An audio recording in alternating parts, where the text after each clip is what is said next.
My dad died when I was 15, and my entire universe collapsed. Losing him felt as though all that was steady in my life was taken away. My dad was the man who preserved receipts from 10 years back just in case he would ever need them. He was that kind of person who planned precisely for everything. I found he had been quite explicit and had set up his will years in advance when he was gone. His estate was meticulously described, as he wanted to make sure I would be taken care of no matter what. But home changed quickly shortly after he went. One moment we were at his funeral, and before I could even grasp the grief, she was talking, mentioning some new guy she had met. My mom moved on without wasting any time. I remember thinking, wow, this feels rushed. Not long afterward, Ken, a stranger, moved into our house, and I was still adjusting to the loss of my dad. It felt so strange, as though I had blinked, and then there was this man in our living room acting as though he had been here always. Ken, I suppose he was first okay. Still, it didn't sit right to have him in our house surrounded by Dad's belongings. Even with his preferred coffee mug in the kitchen, my dad's recliner was still by the fireplace, his equipment in line in the garage. All of it served as a quiet reminder that he was still a household member. Ken came in then, and the reminders started to vanish one by one. Mom would say, "We need to make room for Ken's things," and I would wonder, why the hurry? Ken hardly is helping with the rent either. Watching her wipe my dad from our lives hurt. Every piece of him vanished was like a smack in the face. Dad's lawyer contacted me a few months following his death and asked me to come in. I recall that day really distinctly as, for the first time in a long time, I felt as though things were going right. My dad had given everything to me, the attorney clarified, including every dollar, every piece of property, all of it. I was shocked. Nothing remained for my mother. Legally, it made sense since they were not married anymore, yet I had not anticipated this. It was taxing to suddenly be a young child suddenly in charge of assets and real estate. Still, it seemed as though my dad was somehow still looking out for me, from far away. When Mom learned, she became enraged. She tried to hide it by being upbeat and saying things like, "Oh, your dad really loved you, didn't he?" Still, I could see it in her eyes. She was unhappy. She presumably expected she would get something. Dad had, however, sealed things down so tightly in the will that challenges had no place there. She first tried to be kind, praising me and behaving as though she was delighted for me. But shortly her actual motivations started to show. She started suggesting, as though it were my decision, that sharing some of the inheritance would be good. Still, each time she mentioned it, it seemed more like pressure than a recommendation. She even asked me straight one day whether I would sell one of the homes to her, stating it would make Ken feel more secure and part of the family. I stood there shocked, wondering whether she could really be asking this. She was asking me to give up a part of his legacy to help her new partner feel comfortable here, still in mourning and adjusting to life without Dad. Dad's will was set up such that I couldn't touch anything till I was 21. I told her I couldn't do it even if I wanted to. Her facial expression was quite unforgettable. She tried to mask her irritation, but I knew she was furious. She would periodically ask whether I would budge, but I would have stayed steadfast, reminding her that the will was untouchable. Deep down, I realized even if I could have had given her a house, I would not have. I wasn't ready to toss everything away to make Ken happy. That inheritance was my dad's means of ensuring my future, of taking care of me. Then there were Ken's daughters, 19 and a boy 18 years old. Mom stooped backwards to make them comfortable. They were fine, I suppose, but she clearly treated them differently than she treated me. She would arrange travels for them, and any time I requested to go, she would advise me to spend time with my grandparents instead. She obviously wanted me away, but she never told me straight out I couldn't come. I so spent most weekends at the house of my grandparents. I loved them, and they were fantastic. But every time I learned about another trip they had gone without me, it served as a reminder that my mother was creating a new existence, one in which I was excluded. Looking back, I believe my dad sensed something similar may occur. Why else would he hand everything to me and nothing to her? Perhaps he wanted to make sure I would be all right without him, or sensed the direction things were headed. In either case, I was appreciative, but it also caused great strain between my mother and me. Trying to live with my mom's new family, I was caught in the center clinging to what my dad had left me. I stayed far for some time, just trying to maintain peace. But Ken began behaving as though he were the man of the house, as he became comfortable in our house, giving me attitude and informing me of what I could and could not do. And thus things started to change. Not his house, this was mine, and I was not about to allow some stranger boss me around. Things with Ken had evolved from awkward to downright tense by the time I was 17. I attempted to keep out of his path, but he started running the place. Though I knew this was my dad's property, here he was arranging his belongings and instructing me on what I could or could not do about the place, as if he had actual influence over it. And he was not even subtly different. He would say things like, "You need to show more respect around here," or "It's time you learned some discipline." Each time he spoke to me, I would wonder, who does this person think he is? He was not my dad, and he most certainly was not going to inherit the house as he had intended. I did not let it slip. I would remind him whose house it actually was every time he tried to set down the law. I would call him Chief merely to irritate him. And man, that turned really well.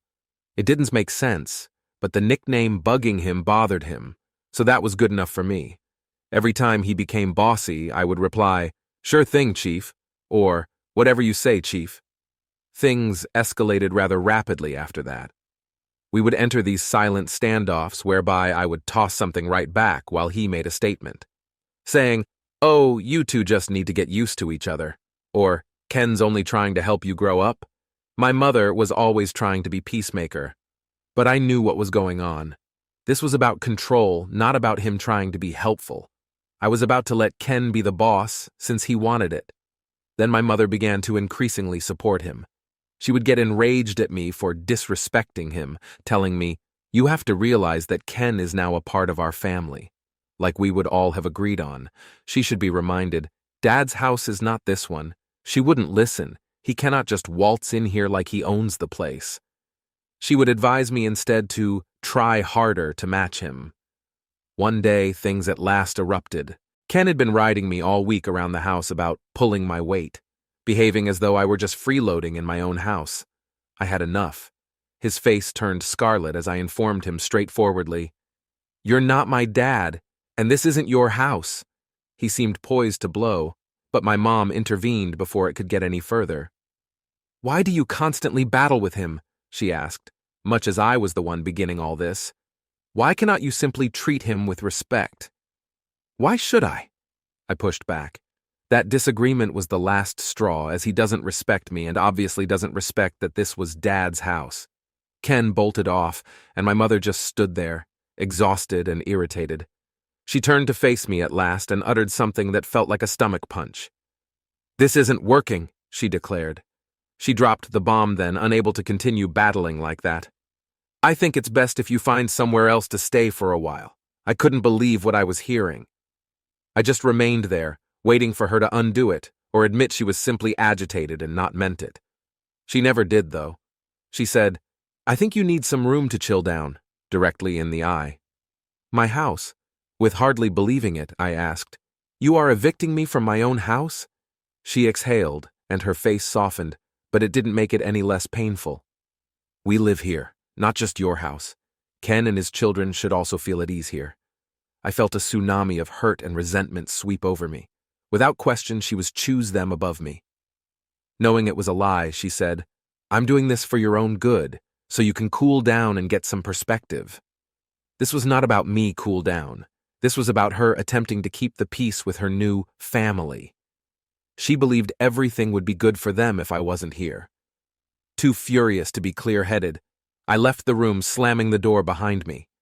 Uncertain of what to do, at 17, my part-time work barely paid enough to cover pocket money, let alone rent.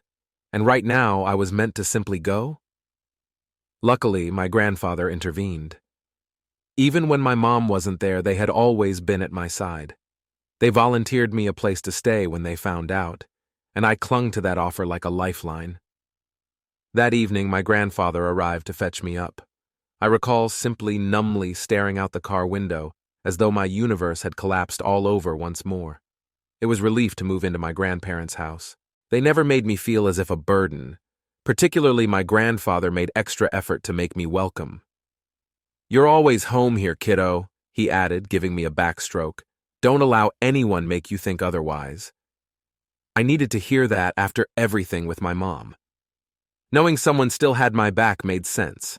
Mom would still visit sometimes, though, behaving as though everything was good. She might say, "You know I adore you, right? I'm just trying to keep the peace." She seemed to be trying to comfort herself about what she had done. She tried to pass it off as normal once, bringing a box of my old stuff over and saying, "I thought you'd want these here." I saw right through it. She would give me this speech about how she was doing what was best for everyone, how Ken and his children needed room to feel at home, and how one day I would understand. Every time she visited, though within I thought she was rationalizing her own decisions, I nodded along. As if it were meant to make up for kicking me out, she would say, "You'll always have a place with us when you're ready," at conclusion each visit. Not wanting to tell her it was Ken's house instead of mine, it took all in me. I quit interacting with her visits eventually. Though I would be kind, I would not let her apologies influence me. I immersed myself into my grandparents, friends, and school, who during that period came to be my actual family. Having my grandma around helped me start to heal, even though I still felt sad and angry. She was my rock, always saying, "You're going to be okay." I came to see over time that my mother was never going to be the parent I required her to be. She was overly preoccupied with her newlywed life with Ken and his children. I was simply a memory of a life she had left behind. I so started leaving her behind as well. If she could choose Ken over me, I reasoned, I could choose to concentrate on myself. I knew I had ample support, that of my grandparents. Though it took some time, I began to develop trust in myself and learn to stand on 2 feet. I was obliged. I discovered that occasionally the people meant to look after you won't, and that you had to stay on despite pain. I realized it was time to start truly researching the assets my dad left behind when I eventually graduated from high school and began considering college. Living with my grandparents, I constantly reminded myself that these were my onward directions. They were my dad's means of guaranteeing my future, and I wouldn't let it be wasted. Of course, one of those features was the house Mom and Ken were currently residing in. If I choose to rent it, it was a strong property in a good neighborhood ideal for that. So it was time to start planning. High school behind me and college just ahead. Why not remodel it? I pondered. That would help with education and bring in some more money. At last, I could put what Dad left behind to work building something for myself. That meant, nevertheless, a difficult chat with my mother. She would have to learn that I intended to remodel, and that they would have to decide what to do next. Though I had to do it, I did not anticipate it going without a hitch. I reasoned that perhaps she would understand if I treated it respectfully. When I was at last ready to have that talk, I showed up at the residence occupied by my mother and Ken. The idea was straightforward. I would let her know I intended to refurbish and provide them a reasonable period of time to decide what they wanted to do going forward. I reasoned that perhaps she might grasp if I treated it politely. After all, this was still my mother. Hence, part of me hoped she would see where I was coming from, even if I wanted things to remain civil. The strain had grown. That scheme, meanwhile, did not get very far. When I knocked on the door, none responded. Their automobile was not in the driveway. The home was absolutely quiet. Perhaps they are simply out running errands. I thus waited some time, expecting they would return shortly. I tried phoning her mobile, left a voicemail, and even texted her saying I'd stopped by and wanted to talk when it became obvious she wouldn't be returning anytime soon. Nothing, still. Later that evening, my grandmother said casually that she had heard they were on vacation in Florida, lounging around here I am. Then, ready to have a mature chat about my property. They are off on some beach vacation. People certainly need a break, but a heads up would have been great. I gave it some more days, expecting she would respond to me once more. Still nowhere. Her avoidance of me seemed like it would make things more difficult. I had to keep ahead, but not much I could do if she continued dodging me. Long enough waiting allowed me to decide to handle things personally. Legally, the house belonged to me. I had the authority to take charge of things since my name was on the deed and I paid property taxes on it every year. I chose to replace the locks. Although that sounds a little extreme, at that time it seemed like the only way I could be sincere. I had to start the restoration, and I couldn't have them using the apartment like a free vacation house while I was organizing things. I thus contacted a locksmith, had the locks replaced, and checked to be sure I had all the keys. I looked about the house while I was there. Being back in the area where I grew up seems unusual, but it felt more like a stranger's house with fragments of my mom and Ken's life strewn all around than it did like home. Seeing it like way motivated me even more to follow my strategy. My phone started blasting the following day. When my mother returned at last, she found they were not allowed inside. Her angry voicemails and a lot of missed calls from her, each more intense than the last. "How could you treat us this way?" she screamed in one message. "This is really rude." Though I knew she would be offended, hearing her rage like that struck worse than I could have imagined. When she called once more, I at last picked up. She was already yelling before I could even say hello. "Why did you lock us out of the house?" She insisted. I inhaled deeply, trying to keep cool. "Mom, I have been trying to get in touch for days." She objected to my wanting to discuss my preparations. She kept shouting, "You cannot simply kick us out in this manner. We had nowhere else to go, so I said I had every right to take back the house, and I had been more than patient. I informed her, "I'm planning to renovate, and I tried giving you a heads up," but she wasn't game. Voice shaking, she added, "This is still my home. You cannot just take it away from me." I realized there was no logic with her. She thought she deserved it, not about what was fair or legal in her eyes. She had 2 weeks to locate another somewhere to live, I told her. I simply needed to keep ahead. I was not attempting to be nasty. I could offer 2 weeks, at most. She spoke at last, following a protracted, terrible stillness. Her voice was cool and quiet. That stung like a punch to the belly. But I knew if I turned back now, I would never be able to go ahead. "You never thought you would treat your own mother." This was about me assuming personal responsibility, even if it meant making difficult decisions. Hoping for some peace, I drove over to begin getting ready for the renovations early the next morning. But my mom and Ken were there, both poised for a battle as I drew into the driveway. Approaching me closely, Ken seemed to be trying to scare me. "You think you can just kick us out like this?" His spat was, "You have no right." I did not flinch. "Actually, I do," I answered, maintaining a steady voice. "This never was your house and is not now either. I am the one paying for it. Thus, I am the one making the decisions." He fumed, but he could not dispute it. Though she started crying, saying I was being unfair and that I was putting them out on the street. She even threw in, "You're acting just like your father, but not in a good way." That stung, but I remained cool. Telling her, "You have 2 weeks to find somewhere else," I aimed for reason. She merely shook her head, tears running down her cheeks. "I am allowing you time to sort things out, but I have to start the renovations," she said. "I can't believe how cold you're being." Ken stood there attempting to project toughness, but I could see he understood he had no actual influence in this. Seeing my mother so disturbed was not easy, and I started to feel guilty. I also knew, though, that they would never go if I let them stay. I was not going to allow what was rightfully mine to slide through my fingers. This was my chance to take it back. I experienced this weird mix of relief and anguish as they drove away. Though it made no difference, I knew I had made the correct call. Feeling the weight of it all, I drove back to her grandparents' house that evening. Having started the first step, I had to see it through no matter how difficult it became. I was wondering if, over the next few days, maybe things might cool off.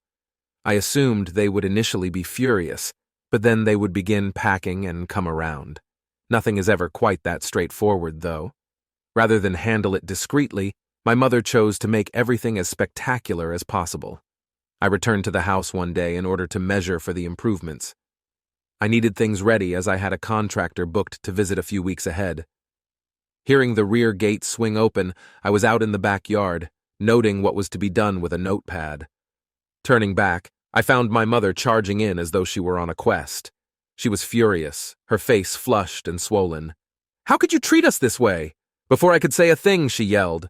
"We nowhere else could travel to. What are your expectations of our behavior?" I inhaled deeply to help me stabilize myself. "Mom, I handed you 2 weeks. She wasn't hearing any of it. I'm not just throwing you out without notice." She persisted in criticizing my selfish behavior and highlighting her great sacrifices for me. Listening to her say stung. She seemed to be attempting to guilt me for wanting my own space back off. Then Ken arrived, walking in with the same tough guy attitude, like he believed he could change my thinking just by staring at me. "You think you can just bully us around because you own this place?" she sneered. I laughed at the thought of us building a life here. "Not at all, Ken. I settled here and started a life." He wasn't thrilled with that response, and I could sense he was ready to snap, but my mom put a hand on his chest to cool him down. This was my dad's house. She then turned to me crying and said, "Please, we need more time." And that's when Ken's 19-year-old daughter emerged onto the porch clutching her tummy. We had nowhere else to go. She seemed unhappy, clutching her belly defensively, but I had not seen her until she came outside. My mother yelled out at that, "She's pregnant! You cannot treat her in this way. You cannot evict us just before she is about to birth a baby." That really struck like a punch. That was not what I was anticipating. I stood there, mute for a moment. They seemed to be dragging every card they owned, attempting to get me to back off. And indeed, I felt guilty for her. She was young, and pregnancy is not easy. But simultaneously I realized I couldn't let that influence my choice. "Look, I'm sorry she's going through this, but this is still my house," I said, after inhaling deeply. 2 weeks are ahead of you." My mother started crying and Ken just stared at me, poised to blow. "I am not asking you to leave today." I started to find it intolerable to be there anymore. I said to them, "I have decided. I need this spot returned to." I left 2 weeks later to check in. As I went, I could still hear my mother calling me callous and selfish. I knew, though, if I stayed, I would start questioning myself, and I could not afford to do so. When I returned to see my grandparents, I concentrated on the remodeling schedule. I turned over the documentation, gathered my notes, and tried to keep my thoughts clean. Blowing out the guilt proved difficult, though. Not with family, especially nobody wants to be the bad guy. I told myself, nevertheless, that this was exactly what I had to do. The next days were not great. Messages and calls from my mother's side of the family kept my phone humming. Word had spread, and soon everyone appeared to have a view on what I was doing. They were acting like I was just throwing her out for fun, like I had a choice in the matter, and that made things worse. Some were subtle, suggesting I should be more understanding, but most were direct, calling me selfish or heartless for kicking out my own mother. I tried turning away the calls and texts, but they persisted. One of my aunts even sent this long, guilt-tripping note about how my mom was caught in the middle and how I needed to show some compassion. They were relentless and guilt-tripped me. That one crawled under my skin. I wanted to ask her how my mother could be caught in the middle when she had selected them above me. I hesitated, though. Arguing would simply fan the flames. It would not accomplish anything. I chose instead to keep quiet. They could offer my mother somewhere to stay if they were so concerned about her. Not one of them was doing it. Simply blaming me and keeping out of it personally made more sense. Fortunately, one evening my grandma sat down after noticing how stressed I was becoming. Taking my hand, she said, "Listen, you carried out what you were obliged to. Don't let their guilt fool you into believing you're wrong. Your dad left this house for a specific purpose." Her comments somewhat helped. Knowing she was on my side gave me comfort, even if it did not stop the calls and messages pouring in. Realizing exactly how quickly family may turn on you when their needs are not met was the worst aspect. Everyone seemed to be ganging me in an attempt to make me feel like the worst person on earth. I descended into organizing the renovations during the following week. I visited with the contractor, reviewed the drawings, and established a schedule. I felt better the more deliberately I concentrated on what I was doing. Deep down, I understood that this was the wish of my dad. I wasn't going to let anyone take away these possessions. He left them so I could create a future for myself, not even my mother. That first week ended with the guilt beginning to fade. I could sense myself becoming more resolved and powerful. I wasn't doing anything illegal, and I had given them a reasonable period of time. It was on them if they sought to make it more difficult than it ought to be. I only had to keep concentrated to see this through. Strength came from the knowledge that my dad had done all of this. Put up the will, safeguarded my future. I knew it was time to confront them once more after the 2 weeks ran out. I had been psychologically getting ready, reviewing all I would need to say. Part of me hoped they would have moved quietly out and had another home by now. Deep down, though, I realized that was excessive to demand. Given the current state of affairs, I felt they would push back and attempt to make this as challenging as possible. Pulling up to the driveway on the day I went back to the house, I sure enough found my mom, Ken, and even some of their friends and relatives gathered around like they were getting ready for war. They seemed to be presenting a show. My tummy fell, but I inhaled deeply to help me to keep composure. If I let them see me stressed, they would use it as motivation to push me much further. My mother hurried up to me as I got ready, tears running down her cheeks. Her voice quivering and full of anguish, she started into her entire emotional address. She started to cry, "I can't believe you would really do this to us. Your son is me. When I most need you, how could you distance yourself from me? Had I not spent days getting ready for this, I might have reconsidered." Still, I remained cool, spoke clearly, and answered, "Mom, I gave you 2 weeks. You know that. That is fair. I have every right to take back this. This is my house." She shook her head, not listening.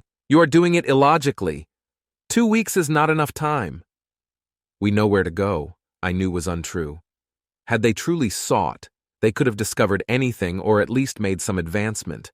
But it felt as though they were merely stalling, anticipating that with enough effort I would back down. Then Ken entered, obviously fired, appearing as though he was ready for a fight. "This is our home," he said with closed teeth. "You cannot just show up and take it from us like this." I inhaled deeply and maintained a steady voice. "Really, I can. Legally, it is mine. I have been more than patient. Now it is time for you to move out." Ken's face flushed with rage, but he had no reaction. He had no leg to stand on and knew I was right. It was at this point that the relatives chose to intervene. One of Mom's relatives moved up, waved her finger at me, and began screaming about how family is supposed to stick together, and how I was acting like a landlord rather than a son. She continued on how much my mother had done for me, and on how I was deserting her. Though everyone seemed to be guilt-tripping me, I inhaled deeply and gently informed her, "I understand you're trying to help, but this isn't your business." She merely laughed and mumbled something under her breath about me being heartless, but I didn't let it get to me. My dad left me this place for a purpose. That this would not be a brief chat dawned on me then. Hoping I would feel horrible enough to change my mind, they were all waiting for me to crack. I knew, though, that they would never leave if I yielded now. This would merely become a continuous loop of drama and justification. "I don't know where we'll go," my mother said, beginning to cry even more. "We don't have any money saved for this." I had to restrain myself from expressing what I was truly thinking. Maybe you should have considered that before allowing it to continue this length of time.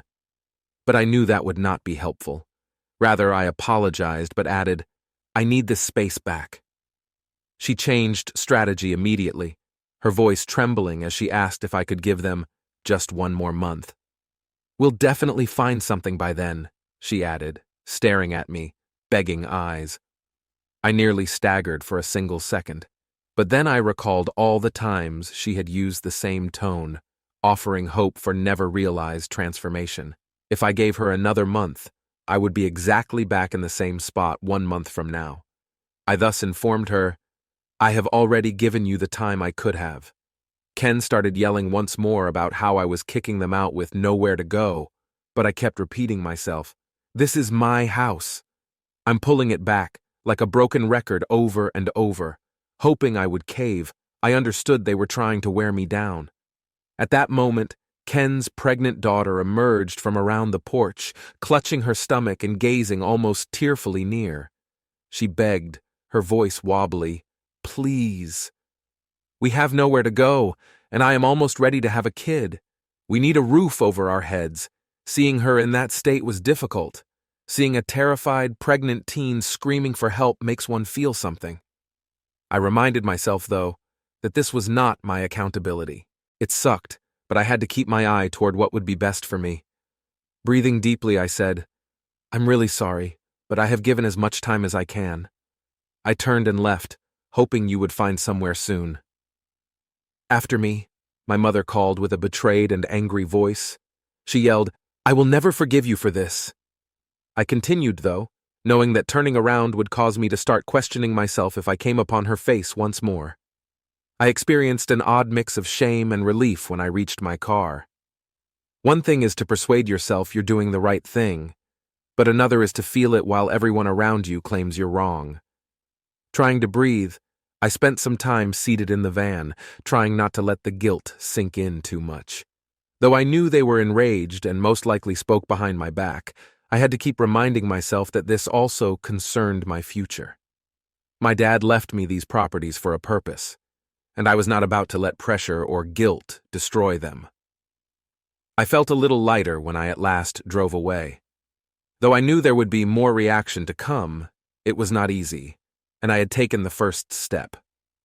I had stayed my ground. Now it was up to them to sort things out. I was not going to let their issues pull me down. I concentrated on my remodeling ideas all through the day. I reviewed designs, scheduled more contractor meetings, and started things rolling.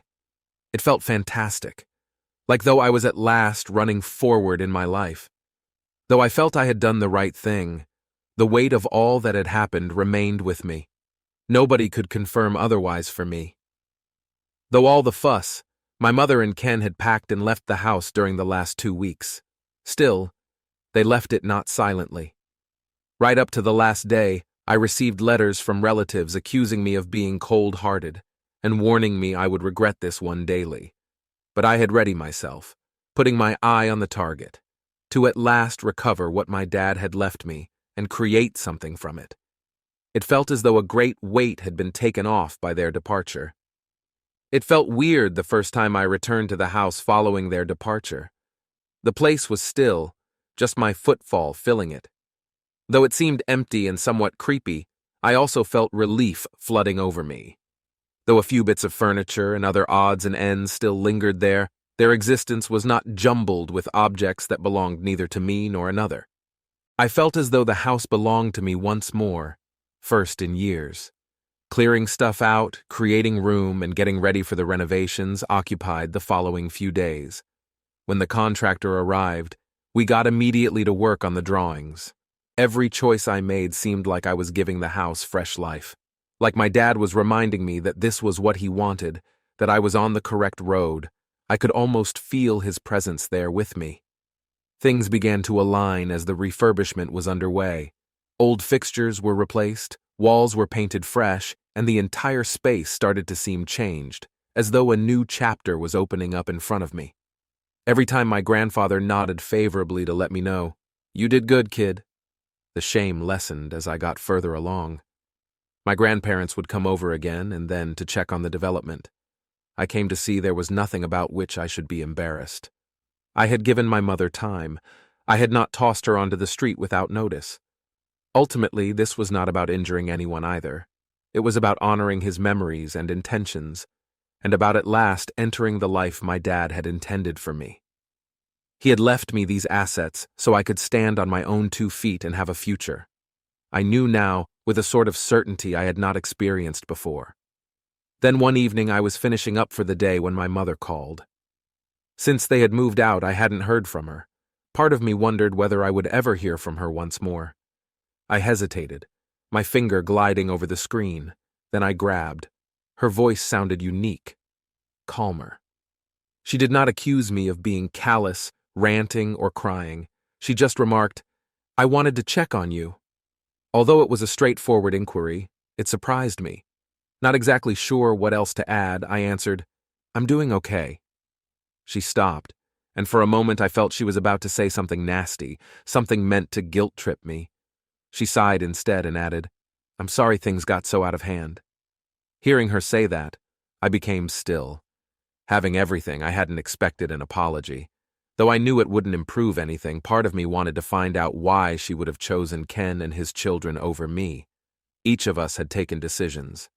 At last, I responded, I just needed to do what was best for me.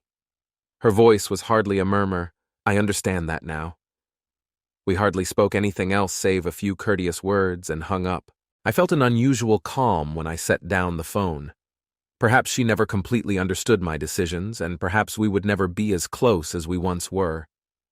But that phone conversation felt like a little stride forward, like we were at last past the worst of it. The house was rather beautiful once the improvements were finished.